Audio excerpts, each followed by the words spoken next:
typically do this on a Saturday just because that's when we have time, and it makes sense to refresh the cooler and restyle it, because during the week things get kind of hectic in here. We're pulling, we're grabbing, we're adding in new product that's maybe come in on a Wednesday or a Thursday, in addition to the things that we got in at the first part of the week. So this just seems to be one of those battles that is never ending, but it's really important to do this. So basically on Saturday after we close down, we'll go through the buckets. And so this is a really great example of how a bucket will look after a week.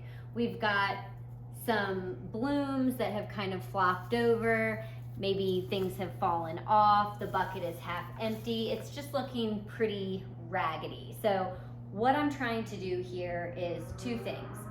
Make it so that the cooler is beautiful and ready to go for Monday morning, but I'm also trying to prolong the life of my flowers. And so keeping them in old bucket water and leaving any of these like broken stems, that's just gonna shorten the life of them because it can produce rot a little bit more quickly. So I also don't like to start out the beginning of a week with no product in the cooler, because we typically are really busy on a Monday, and so if I don't have anything in here and I have to wait until Monday to get my shipment in and process it, it just really puts us behind. So I have my cooler sort of laid out by color palette, and this inside of the course we talk about, you know, sort of moody, muddy. We call it organic here. We just find that that's sort of a buzzword that our clients really respond to.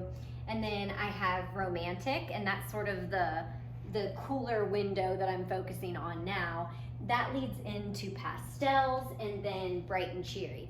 Bright and cheery gets 2 windows because that's actually kind of what we keep, you know, the most in stock. I laid it out this way for a couple of reasons.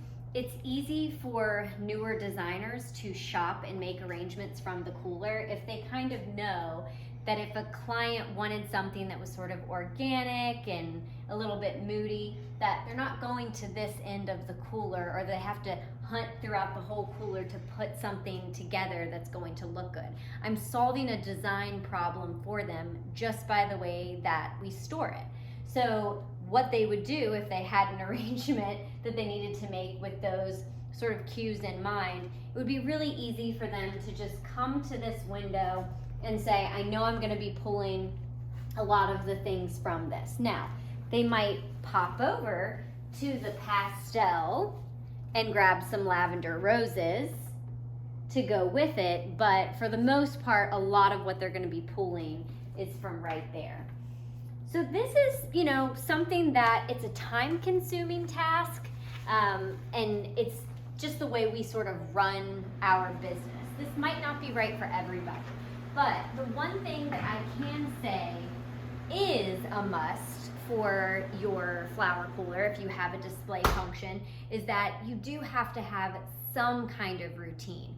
What works best for you maybe isn't the way we've done it, but I hope that this just kind of sparked a little bit of creativity for you guys to think about ways that you can solve design challenges for your employees, but also sort of sell better to your clients. Because just like my designers, they can walk in, maybe have a picture in mind of, you know, who it's going to, and say, ooh, it's for an anniversary.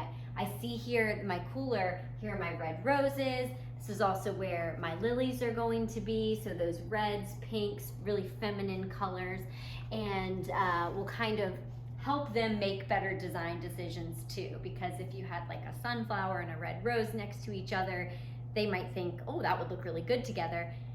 It might not really be your preference, but this will help sort of have them ask a little bit less for those oddball requests, and I know my team really appreciates that.